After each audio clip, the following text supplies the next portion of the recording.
One of my mistakes was actually selling a rental property. Yeah. I wish I would have kept it today. Yeah. Right, because of The rents are just going to go up. Yeah, rents are going up. No, because the city just turned down 15 projects, right? I don't know if people understand what's going on right now. They're turning down all these projects.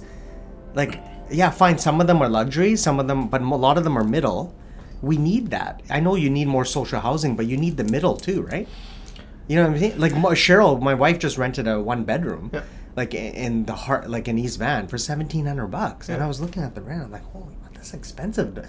Like, you know what I mean? It's like in $1,700 where you can get it somewhere else. Because Robert, this is something that we've been talking about quite often here. I'm looking at different. I'm not pro real estate in Vancouver anymore. Yeah. Right. I prefer the rental side right now. I just think the way the community is going, the younger generation, they don't have that. Working at GM for 40 years, having a pension, the same job, buying a house in the same area. Today, a lot of these guys work at TELUS, Amazon, Google, right? 2 years from now, they're going to go to Facebook and TikTok and all these other companies. And most of them are working from home. So, okay, today I'm living in Cole Harbour. 3 years from now, you know what? I don't want there. I want to go to Kitsilano. Then I want to go to, I want to go to Fort Langley. Now, you know what? Screw this. I had enough of BC. I want to go somewhere else. It's just, why get tied down? I think a lot of them are looking at it that way. Yeah, flexible. Right? Yeah. Very flexible. And today, look, this is me personally. 3 years ago, right? I had $300K. For a down payment, I can go buy a place for 1.3, 1.4 in East Van, have about $1 million mortgage. $1 million mortgage would have ran me about $6,000-7,000, right? And the $300,000, okay, you know what? Let's cut that. Let's start something else. I brought this guy in. We started doing something else.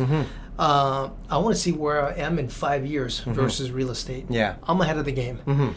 That $300,000, I know how to deploy. Most people don't, right? So it made sense for me. And I think if somebody knows how to deploy that capital into other areas, it's fine. Now, in a place like Chicago, where I heard real estate is cheap, where you can buy something where your average income is, say, $60,000, you can buy for $200,000, which Vancouver used to be through the 90s, right? And part of 2000s. That makes sense. That makes sense. But today, at 60, 70, and you have a house at 1.5 or a condo at $1 million, just doesn't. Mission. Homes in Mission, almost $1 million now. Yeah. Right? This is that's crazy. Abbotsford and... Yeah, the difference between the income gap versus the real estate prices is it's dramatic. That's the problem. Yeah, I think that's the problem where younger ones do not wanna buy. Look where we live, though. What's that? Look where we live. Look where we live. Yeah. But it's not the same. It's the same thing. You look at Sydney. You look at London. You look in parts of Toronto, San Francisco, New York, right? Same thing there. But the difference there is they have jobs that can sustain the real estate. We just don't have that. Either. We don't have that. We were, I think, getting there. I don't think we ever were getting there. Well, I think Microsoft and all these guys came here. Yeah, but those are smaller jobs, man. Those aren't the big paying jobs. No, yeah.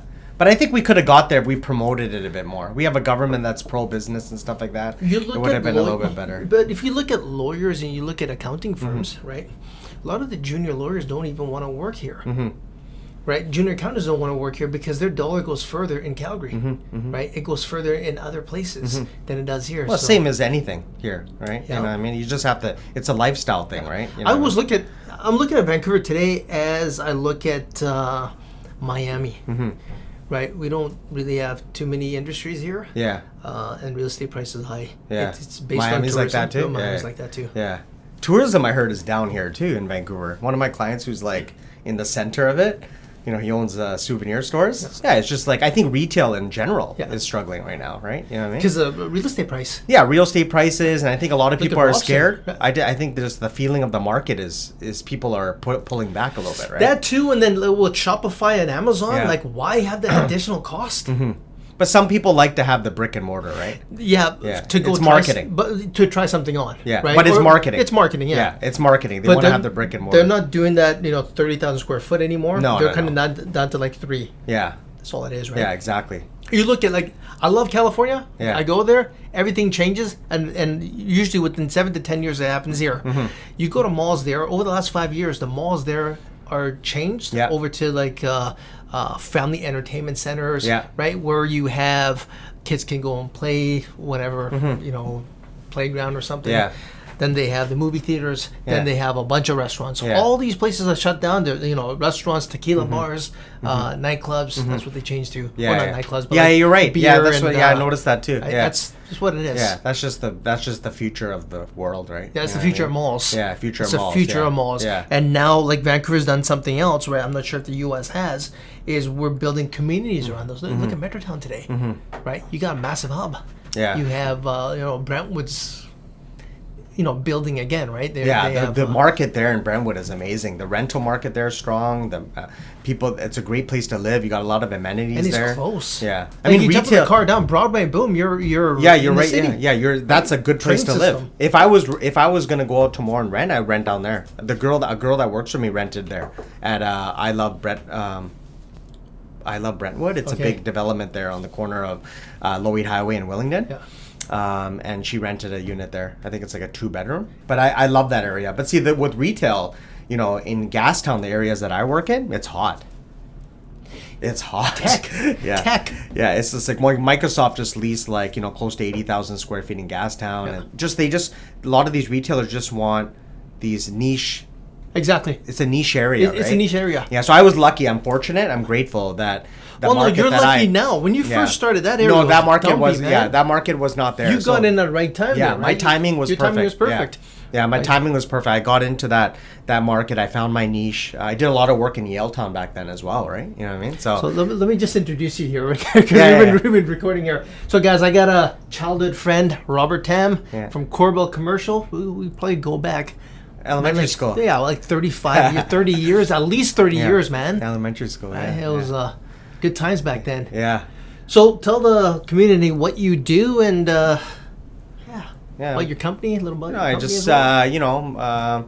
we're a boutique commercial real estate brokerage. You know, I started in 2006, and I never really had ambitions to grow it like super big. I was I worked for somebody else prior to that, and I left because I had to. I didn't really want to leave. It was necessary for me to start my own firm, right? I really didn't want to leave. I was making really good money, and it's really cool, like having, it's different because I didn't have much fear when I worked for someone, right? Yeah. Because they would handle all the problems, right?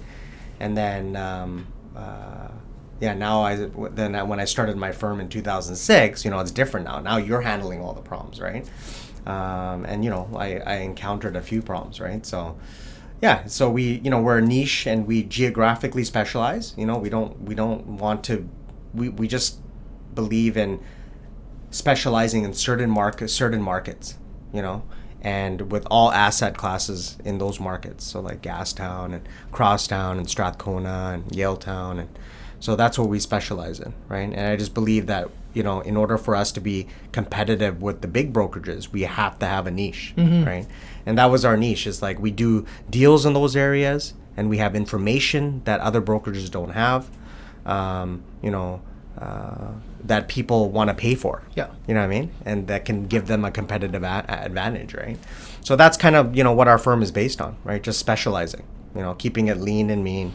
Didn't want to grow too big, right? I could have, right? But I think our model could work. We could expand it. There's other firms that have started brokerages, boutique brokerages that have grown dramatically, right? And we just never went that route. Honestly, so your business is based in Vancouver, guys? Just Vancouver. Understand Gastown and Yaletown and Crosstown and Railtown. Those are all little areas of Vancouver, just outside of the downtown core. But I see real estate going that way, more small boutique brokerages rather than 2-3 big firms. Yeah. Right. I can totally see that because I don't know, when I walk into those bigger firms, I feel like I'm going to a doctor's office. Yeah. Versus going to a fun small brokerage. Yeah. Right. Boutique brokers like yours, right? Yeah. Ours is kind of like that, and I remember when I first started my firm, the first day. A veteran broker at a big firm, right, sent me a map. A map. A map, okay? And says, there was a note on there. It says, in case you get lost. And I was reading it. I was kind of like, oh, it's, nice. This guy's thinking about me. But then I kind of read into it a little bit too much, maybe. Yeah. It was like, in case you get lost, right? You come to the brokerage? I mean, it just makes sense. I would have done the same thing, right? You know what I mean? Like, why don't you respond back to him? In case you get lost, send him a Google, what's it called, map, right? How to walk from his firm to your firm today. Yeah, it was okay. I was too busy growing it at that time, right? Yeah. You know what I mean? And those were good days, right? I head down, work, passion, Mm-hmm. I didn't really look at the clock. I didn't look at the time, I was doing my own thing. I was having fun, right? So when you run your own stuff, you don't even look at the clock. I don't even know what day it is. Yeah, it's different. It's different when you're starting when you're doing your own thing. But at the same time, I didn't really want to start my own business at that time, right? I was 26 when I started it, right? So, and then 2 years later, the market crashed, right? So, the good thing is we were lucky because as the market crashed, we were helping people get out of the market. So we were making money on the way down, right? So as long as the market is going up or down for us, right? Yeah, exactly. Then we're doing okay. Well, even if it's steady, it's a rental market. Yeah, it's a rental lease market. Right now, it's kind of lease market. So we do leasing too. So we're good. At the same time, we're not. I don't think anybody is immune to the recession, right? You just have to pivot, right? I believe in pivoting, right? Mm-hmm. You know what I mean? And just pivoting and taking care of your team. And there's been days when I wouldn't even pay myself. I pay my team. Just keep it going, right? So reinvest back into the company. Reinvest back in the company. Make sure that my team, I keep it small. We don't need to be too big because we don't take on that much work. But at the same time, though, when you go into our areas, everyone's like, "Oh, wow, you guys got signs you right? guys are busy, right?" But then we have a program, right?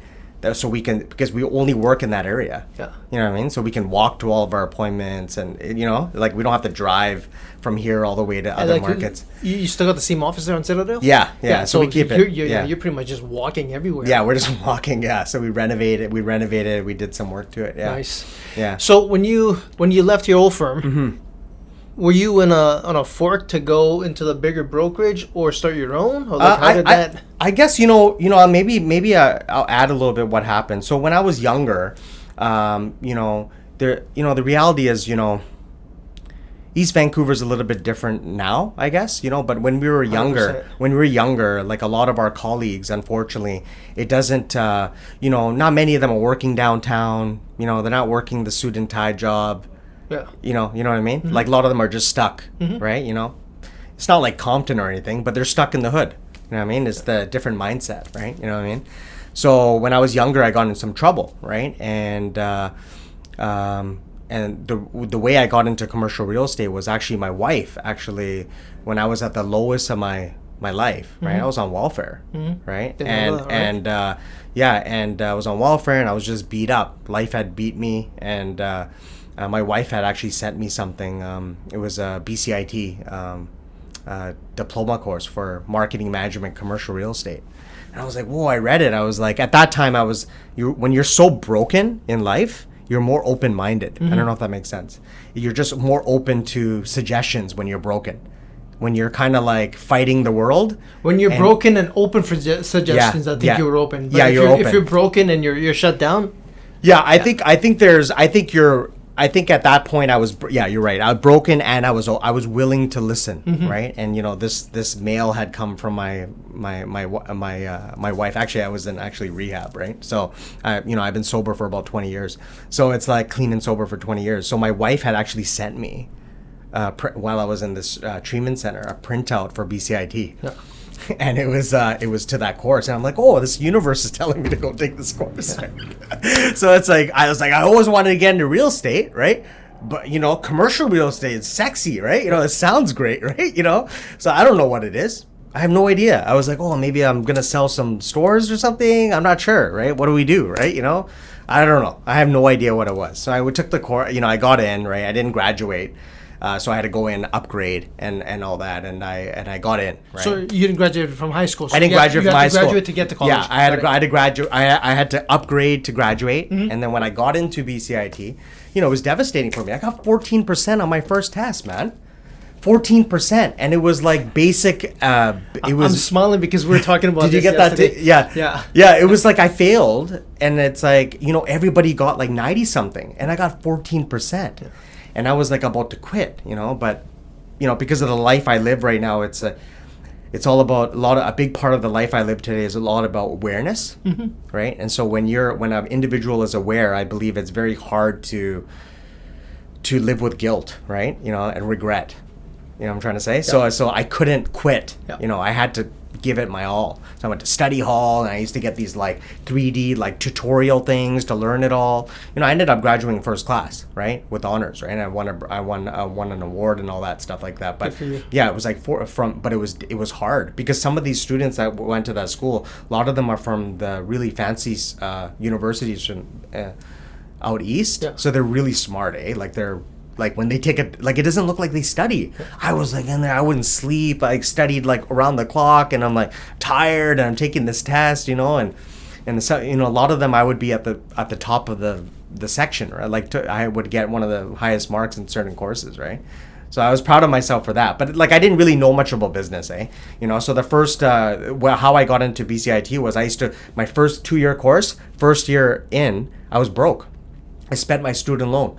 I got I lowered my car and I bought rims, right, with my student loan money. so I'm broke, right? So my wife paid for everything, right? So she took me to this restaurant called Chili Club, which is down by it used to be by Pacific Boulevard. We used to go there eat all the time. And then somebody was hiring at Tony Roma's. Remember that place for ribs on Pacific? It said drivers wanted. Right, so I'm I have a car, right? I lowered it too, right? I got rims, right? So I applied for the job, right? It was humbling for me, right? Because, just when I grew up, I just lived a different lifestyle. That was humbling for me, right? So, not saying that I was better than it. I wasn't, definitely. It was just I had this different mindset, right? When it came to because my first job was Superstore. I worked at Superstore. And working for a big company like that, I remember I quit. I didn't even tell them. They didn't want me to come back. You could tell. They didn't call me because they don't want me working there, And working for that, and they were I saw my colleagues working to become part of the union and stuff which is great, right? But I was my boss, he didn't treat me good. He didn't like me. I didn't really like him. I didn't really like my job. I didn't really wasn't feeling it. You know what I mean? I wasn't feeling wanted, you know what I mean? So when I first started working at Tony Roma's, I remember I almost got fired. They pulled me in and they were oh, you're taking too long delivering, right? And I'm whoa, I was how the hell am I gonna fired? I'm gonna get fired from Tony Roma's, right? So I didn't quit because I'm living this different way of life now. So I was okay, I'm gonna apply myself, right? And then I ended up improving and learning the streets, learning all the addresses. But check this out, how the universe works, okay? So all the areas that I delivered food in, okay, was the areas that I ended up working in, right? So accounting time and all that, I would go to all the buildings. So when I started in my career, I already been in many of these buildings, in these areas, right? Because, my old boss would be well, how do you know all these things? I used to deliver ribs, right, to all these places. It's just funny how when you're flexible, right? I was just listening to something about, infinite possibilities, being flexible, right? With your business, with your career, because everyone has a vision of what they want. That's great, right? But I think to be really successful, I think you got to be flexible. You don't know what your future is going to be. You have dreams, but you should be flexible, Agreed. Right? You know what I mean? Because I think it caused a lot of anxiety when you're oh, it has to be this way, structured. You know what I mean? So so I mean it's interesting. It's from going to that to where I am now. It's pretty, it's pretty phenomenal. You know what I mean? So Tony Roma's and then into I used to go bang. Oh, you know what I did? I used to when I was in 1 year in. Yeah. 1 year into BCIT, in addition to going to Tony Roma's, I went to all the commercial real estate firms and I applied for a job. I remember I had a tie that I got in the mail or something. I don't know. It came with a magazine or something. That I had this ugly tie and this tight shirt. I remember I gained a bunch of weight at that time because now I'm trying to live a different life, so I was eating a lot, and then studying and eating. That's all I did, and then. I went to Cushman, Colliers, and CB, and all the big firms, and they're kind of. And I was I just want to work, right? I don't care you don't pay. I don't care if you don't pay me. I just want to work, right? And they're no, we don't. We're not hiring, and these people. I just wanted to. I would work for free, just to learn, You know what I mean? I didn't care about the money. And they turned you down, huh? They turned me down. Well, I was because I had a job at Tony Roma, so I was making a little bit of money, right? So I didn't need any money. I was, I would just volunteer. I just wanted to learn, right? I didn't even understand what I was getting into. So finally, one of the firms hired me. They called me. You want to call me? You come in and work and for free, volunteer. And I did it for half a day, and then they offered me a job for part time. And I was like, oh, this is cool. I'm getting paid to learn, right? You know what I mean? But I think that was the big thing for me, is that I had to be willing to learn the business for free. Yes. Yes. Like, because I think when you get money involved in it, now you're looking at a paycheck. I had to just be of service. Learn how to be of service, how to learn without anything in return. Mm-hmm. You know what I mean? And that was the greatest thing I was taught. And that's what you get ahead too. Yeah. Right? Is just going there and then kind of work for somebody for free and knocking the doors. Because the amount of things you're going to get, the amount of knowledge you're going to get there, especially for guys like me and you who are not book smart and it doesn't work. You throw me into any business and within 6 months I'll learn it. Yeah, exactly. Right? Within 2 years I can probably run it. Mm-hmm. And it's just the way I'm operated, the way I'm built. Mm-hmm. But in school, I can't. Yeah. Right? Yeah. I mean, I mean, I did good in school at BCIT because I had to. You had to. It was an obstacle. It was a grind. It was a grind, right? But I mean, it almost killed me, actually. That's a hard school. It was really hard. But I mean, just my first boss taught me, don't look at the money. And first thing I thought was like, oh, what is this guy trying to get out of me, right? You know what I mean? But I realized later, that he was teaching me how to make a living. Money comes afterwards. Yeah, money came afterward. You add the value, add the service, and money comes. Keep grinding every single day. Exactly. You're looking at your paycheck every single day. Yeah. Like, oh man, how are we gonna make it ends meet? How are we gonna pay this? How are we gonna pay that? Yeah. It's not gonna happen. No. But if you keep picking up the phone, calling the clients, direct messaging, or putting up content and adding value, and those deals are gonna come. Yeah, it's gonna come. Next thing you know, you look at your bank account, and it grows and grows and grows and grows and grows. Yeah. But when you look at the bank account, it's not going to do anything because you're not doing the work. Exactly. You just have to completely not look at the money, and it's detachment almost. You're detaching, right? You know what I mean? Obviously, I understand when you have bills to pay. I lived at home at that time, lived in the basement suite, so I was like, I didn't really have I didn't have much in terms of expenses, right? Mm-hmm. But it was, I remember times when I couldn't even pay my $80 student loan.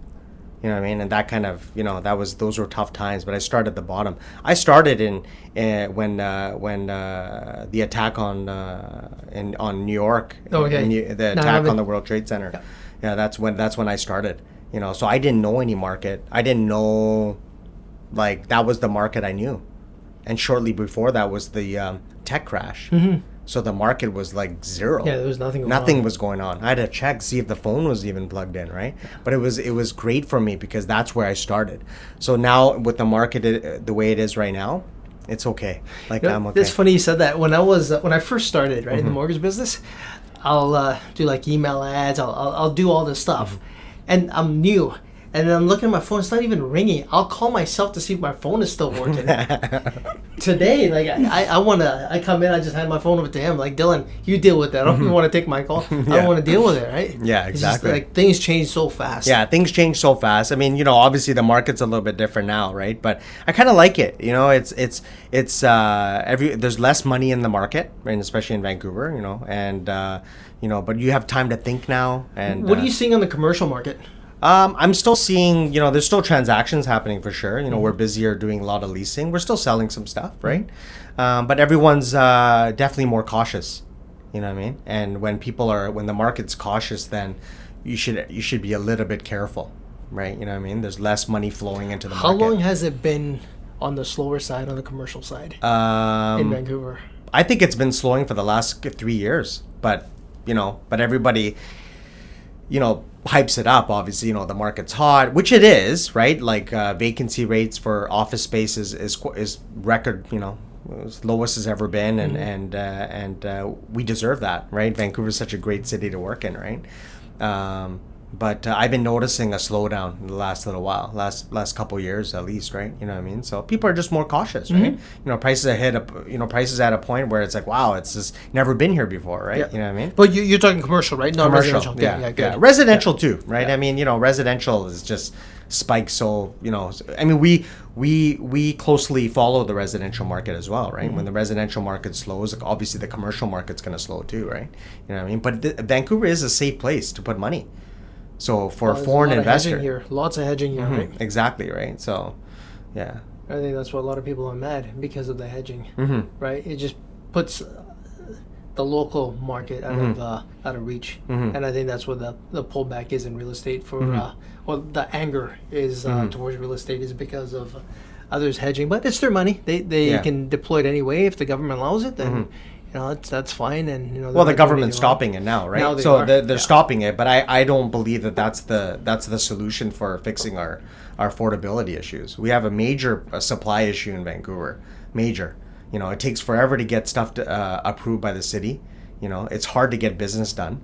Developers are kind of painted like, they're actually the good guys. They're trying to provide housing. Okay, I met with a developer and he said to me, you know what, Robert? I would rather build $450,000 condos, but I can't, right? Because the fees are too high and I paid too much for the land. I can't charge $450,000. I'll be losing, right? There has to be a way that the city can work with developers to streamline the process. Well, and on top of that, now you have the investors coming in and they're just gobbling up 10, 12, 15 units. Yeah, well, right? And bumping up. I think that has to stop as well. Yeah, when you're speculating on those prices and...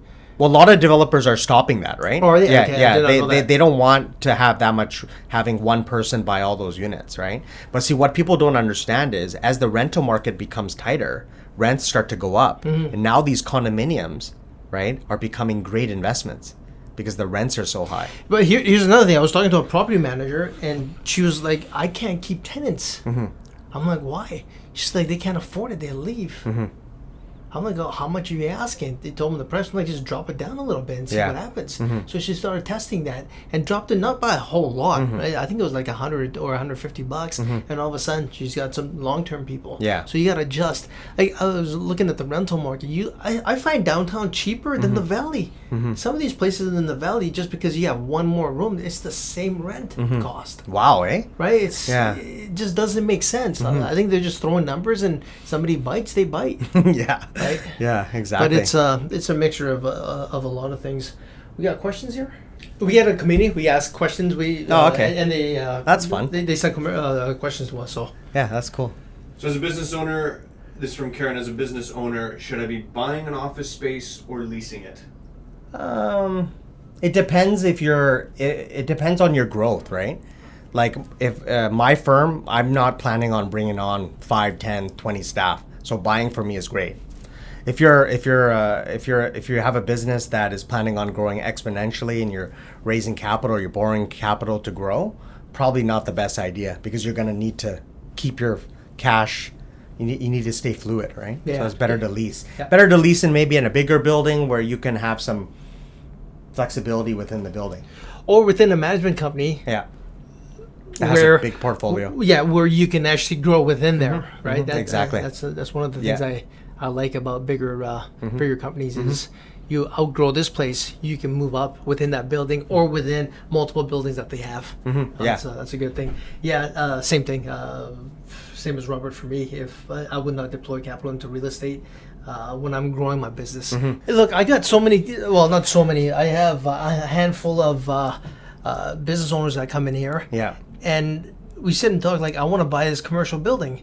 Commercial realtors hate me because I turn down the clients, right? Yeah. And they sit down like, I want to grow my company. Okay, perfect. We want to buy this building. Okay, the building's 10 million. You're putting like 3.5 million into the building. That 3.5 million for you is better right now. Putting that back into your company, hiring more people, running more ads, building your company. 10 years from now, you can come back. 5 years from now, you can come back and buy the damn building.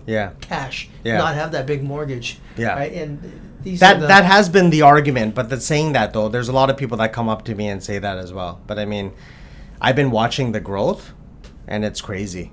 Of what? It's just of the cost of buildings. Like I told a lawyer to buy a building, right? And I could have got it for the building just went up like $3 million within like not even a year. Obviously, that market slowed down Yeah. quite a bit, right? But still, Has the market come back down from I don't think for commercial, no. No, I mean, the yeah. problem is you can't get those buildings anymore, right? You know what I mean? The market's just so True enough, tight. but this guy's in the. Here's another thing. A guy that's owned a lot of real estate Mm-hmm. and had a lot of tenants, I know how hard that is. Mm-hmm. You got a law firm, not in the property business. Yeah. Those are two different businesses. Yeah. If you want to get into the real estate business, get into the real estate business. Yeah. Right. It's not only owning the property and sitting back and having the tenants do everything. You need to step your game. Mm-hmm. You know, if the neighborhood has changed and they have upgrades done, you need to do the same thing. Right. If Yeah. the tenants are there or not there, and you need to work. Exactly. And I think a lot of them just kind of want to buy it, and it's passive income. It is not passive income. No. Right? There's nothing passive about it. No, There's you a got to lot- work at it. Yeah. Yeah, you definitely have to work at it for sure. Next question is from Manoj. As a new investor, what's a better investment, commercial or residential real estate? That's a good one. Well, I think right now, you know, the way prices are for residential right now, it's probably a good time to buy some residential, right? You know what I mean? You may not In Vancouver, yeah. Yeah. You probably get it for get it for quite cheap. cheaper than a couple of years ago. Cheaper than a couple years ago. But then saying that though, you know, as the prices go up for those, you know, goes back up to where it was a few years ago, we'll probably sell it, you know, and then buy commercial. Commercial is always good because you got net leases. That's the power of it. Yeah, Right? I think for most people, depending on what your experience is, it's probably better to get into residential side. It's easier to rent out. Yeah. It's easier to sell. Right. Commercial is a different beast Yeah. where it is very hard to lease unless you hire Yeah. Robert. Yeah. Right? It's harder to lease. And just the cost associated with it, especially in the down market, real estate on the commercial side is probably harder to sell versus the down market on the residential side, where it's might be a little easier because of the amount of people looking for that type of property versus For commercial sure. property. Yeah, That's- residential is a lot more, Yeah. more fluid. For me, I would have started on the residential side and then gone over to commercial, not the other way around. As I an think- investor, you mean? As an investor, Yeah, yeah. Yeah, because as an investor, when I buy, like my first house I bought, I can actually live in the house. Can you live in a commercial building? No. Well, you No. could. I mean, you know, If I've it's- known of people doing that. But Yeah. I mean, they're probably not allowed to. They're but not allowed to, yeah. Yeah, some buildings, depending, you know, could be live work or. Yeah, but like typically- Gastown, and Yeah. you know, you got Yeah. a few of those, right? Yeah, some, you know, not so much anymore, but I think I know a few buildings where some people You know live what? in New there. developers should do that, like your office, right? That's live and work. Yeah, I'd love to see more of that. yeah, it would be good. That's a good thing. Yeah. Right. Just make it a little bit bigger, where that main floor is straight business, and then you have the next two floors Totally. a little, Yeah. live work. So when you leave that area, you know you're done. Yeah, exactly. You don't have to come downstairs to the kitchen again and like, oh shit, there's a computer. Yeah, I have exactly. to get back to work. Right? Exactly, yeah. Well, I got hit with the vacant home tax. Yeah. Yeah, did I tell you about that? No, you didn't, but I know somebody else Yeah. that has a what's it called, unit in Yaletown. Okay. They got Yeah, hit yeah, yeah, hard. yeah. So I'm very similar to that gentleman. What was the difference on that one? I think I'm not quite sure if his unit is it a real live work? I don't know. I remember That is seeing a that live work article. building, yeah. Yeah. So mine is like I have a business license. Yeah. I went to the city. They have all the notes saying that I changed it from resident. It was supposed to be live work, but it wasn't done, and then I had to change it to live work. So it's all legal. Yeah. The inspector came, I paid him, you know, he gave me the approval. The problem is the city of Vancouver, I guess, doesn't talk to BC Assessment or something. So BC Assessment was still assessing me as residential. Okay. Or classifying it as residential, right? So I had to pay the vacant home tax because my office has been there for so many years. But it's live work. I have a business license. You find that? No, I got some advice on it, Yeah. and we ended up just because what's happening is next year now I'm not classified as residential. It's called, I can't remember what it's called, but it's like something other, so it's like dual. Okay. So now I'm outside You're of that. outside of I'm that now. outside of that now. So I just said, you know, what do I want to like? I just said like let's just pay it. Yeah. You know what I mean? Like Enough of the headache. yeah, I can't really, you know, it's not like it's cheap, but like it takes we're taking a hit, right? I would rather have given that money to my staff. You know what I mean? I don't know if the city and the government understands what these taxes are doing. They're not, you know, I know there's a lot of people that are...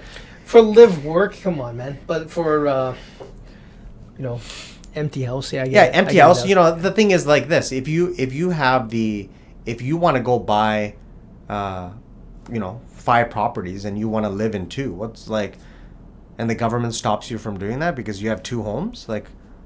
Yeah. Do you think that it's right to be penalized for that? My old tenant, the building I used to live in, the neighbor, he has a house in Abbotsford, right, where the wife and kids live, and he's a lawyer in downtown Vancouver. I know exactly what you're saying. So he's like, I'm stuck in traffic for, you know, it'll take me like, without traffic, it'll take me like 2 hours a day commuting back and forth. It's brutal. Right? So brutal. Why? Right? That's without traffic. With traffic, you're probably looking at 3 hours, man. Maybe 4 hours. Yeah. I come here Sunday night, and I leave on, you know, Friday night or so. Yeah. And then I go back home. But I have to pay that, well, he doesn't have to pay, he had to pay them some tax. I forget what it was. Probably the vacant home tax, probably. Yeah. Because he has his primary residence is that's right. It was a vacant tax, but it gets expensive. Yeah. I just think that the city. I think we need to build more. You know what I mean? We need to build more housing, right? The city's just not allowing more development. Yeah, I can't comment on it because I don't know too much about it. It kind of stepped away. Well, it's just that what's happening is they're turning down development. They're making it harder for supply. Right? So everybody thinks that's a bad thing. But think about it. If you allow the developer to build and the developer has to pay a check to the city, right, for fees, right? The city can take that money and go build some more affordable housing. Yeah. Right? You know, look, have you seen some of these properties that the cities, they're building these 3-story things all over the place? Have you seen it? They're kind of like modular housing. It's temporary housing they built the city all over the place. They're like these white buildings, 3-story. Oh yeah, I've seen over the Georgia Viaduct. Yeah. There's one there. I think you gotta build a bit bigger than that. You know what I mean? Like how many people? I thought that was BC Housing. No, that's the city doing that. Is the city doing that? I'm pretty sure that's the city. Yeah. Yeah, another one. Yeah. So, do you invest in anything else besides real estate? It's from Sean. Do I personally? Well, you know, the thing is, like, we're arm's length brokerage, right? So, you know, there's always that, you know, I shouldn't be buying real estate because of I'm in conflict with my clients like for investments, right? But I do have investments that I bought off other realtors, and usually I'm paying more. No, outside of real estate. Outside of, but what I mean is that's all I invest in is real estate. Is real estate. Oh, okay. I do my own investments. And, you know, the thing is with my business right now, it's like, you know, over the years it's changed. Before it was kind of like head down and as many people as I can talk to and work, which is nothing wrong with that. Yeah. Okay. But now it's all about relationships. You know what I mean? But it's always been about relationships. It's always been, but I had to learn the hard way. Oh, okay, got it. So I built relationships. So you changed, I built relationships through a brand because Robert Tham is like a hardworking guy. You know what I mean? Which is still true. I work so hard, right? But the thing is, now it's all about just building more on that relationship where my clients don't actually read the stuff I give them, right? You know, they trust me to the point where they just like sign it. I hear you. And then I go back to the office and I study and make sure it's all okay because I'm worried, right? You know what I mean? So going back to that question, do I invest in anything else? No, not really. I've been advised to invest in other stuff, right? You know what I mean? But you know, I have my own. You invest in your business and also into real estate. So. Yeah, and I have some stocks and stuff, but you know, I just love Vancouver real estate. Is just amazing. I just love it. You know what I mean? Like, you know, I made a mistake a few years back when I sold a house that I had, a rental house, and you know, nowadays I had something in Cole Harbour, and nowadays it's like I don't want to sell anything. You know what I mean? And it's like, well, if you got into it early, I think it's a good thing. Yeah, it's great. I got into real estate in early 2000s. Yeah. It's done well for me. Yeah, see, I didn't get in that early. I got in like late, right? 2006, I guess, right? But the good thing is like over the years is I've made, I made clients, obviously my job is to make the money. Yeah. And that's being of service, right? Yeah. And they've actually included me into some of the deals, which is great.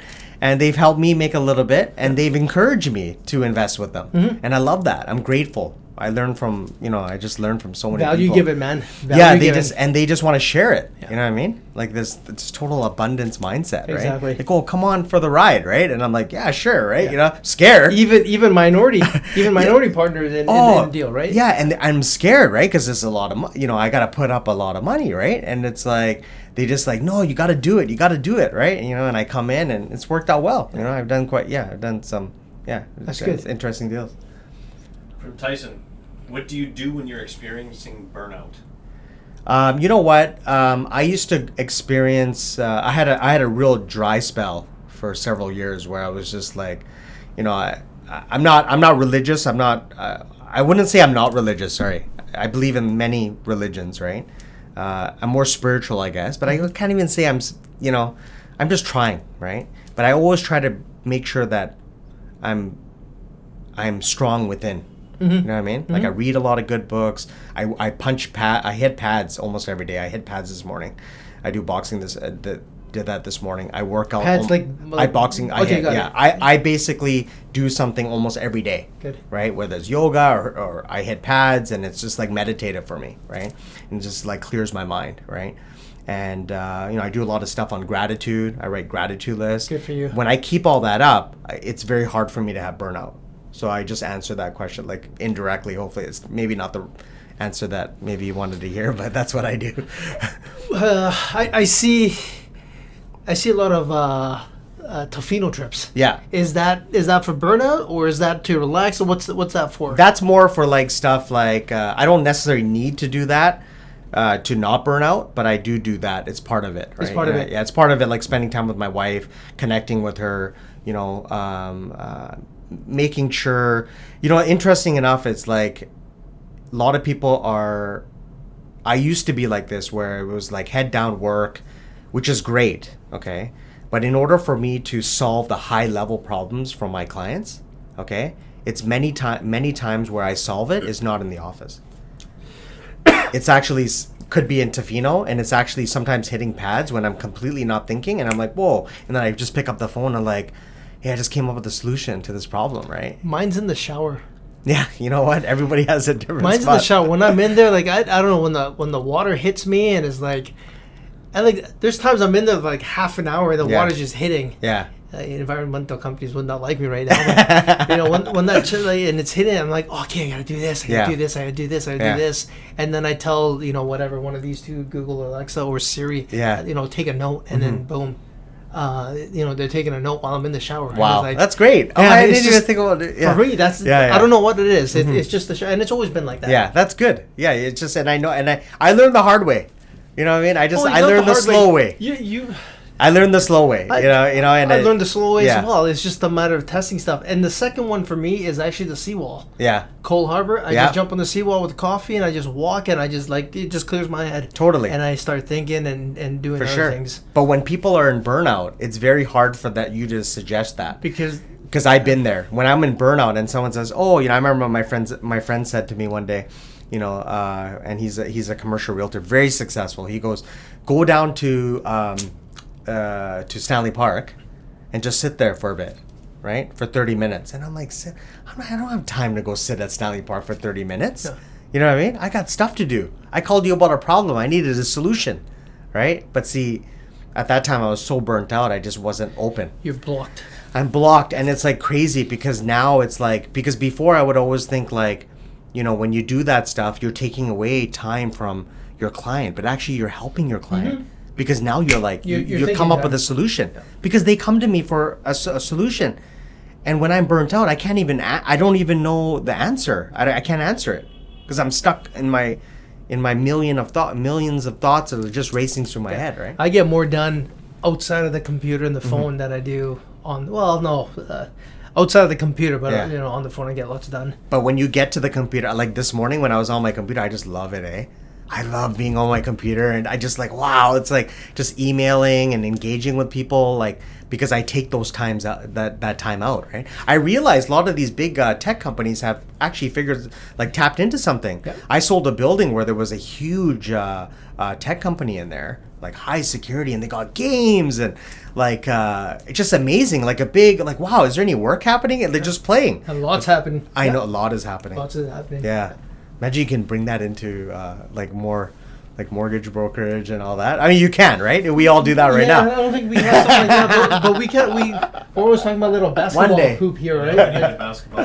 Yeah. One But, day. Like, Yeah. you know, like I think a lot of our stuff here is we get out, we do Yeah, stuff. And yeah, come that's back good. and That's a way to do. That's what we do too. Yeah, I give my staff a lot of time off because I want them to be happy. Right, when they're happy, then they can come up with solutions. This guy has nothing. That's it for the community questions, but Okay. I'll pose a last question, just kind of learning everything that you've learned through your life and ups and downs and everything, and to kind of find the success that you wanted. What would you say is one or however many things that really helped motivate you to get to that spot in your life, or to get to where you're, whether it's someone that wants to get to that next level in their job or figure out what they want to do in life and find their passion, what would you say to that person? I think it's very important to know what your why is, right? You have to know like what's behind it. There has to be some sort of emotion, right? There has to be some underlying emotion of why you're doing what you're doing, right? And for me, it's like, I turned 40 not too long ago, and I've always wanted a certain type of car, right? And I was ready to go get it. You know what I mean? And some people were saying, oh, you can't get that car. It's too hard to get that car, right? And then I was like pissed. I was like, man, I gotta get that car, right? Special, like it's a special car. And I'm like, but it's like, I spent that money on my dad, right? I paid off his mortgage. I got him a new car. And I got it. His doctor retired. It's so hard to find a doctor in Vancouver. Yep. So I got him into private medical. And it's like, that's my why. Just to take care of the people that around me that I love. And I got more joy out of that. You know what I mean? It's not that I don't want the car.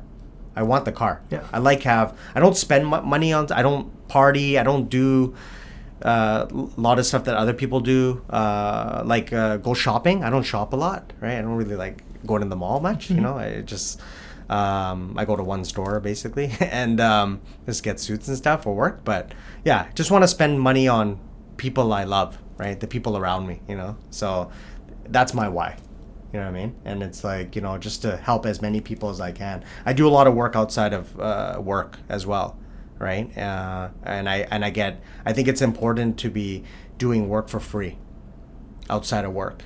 Whether it's volunteer work or something. I think it's just, for me, that's what's given me a lot of happiness. Just spending a lot of time helping others for free, not getting paid for it. Business is business, which is great, and I'm of service, right? And but there's also something else I have to do too. One fills the wallet, one fills the heart. Exactly. And you know what? I think when you are able to fill the heart, you're able to be a better business person. I'm sure you agree with that. Like when you engage your clients, you have more empathy.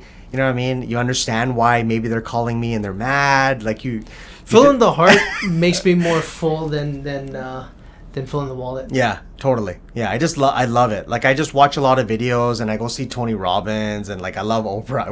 We went all the way to see Oprah in San Jose. Oh, no, She's amazing. It's just amazing. Her cast, like it's just her team. It's just amazing, right?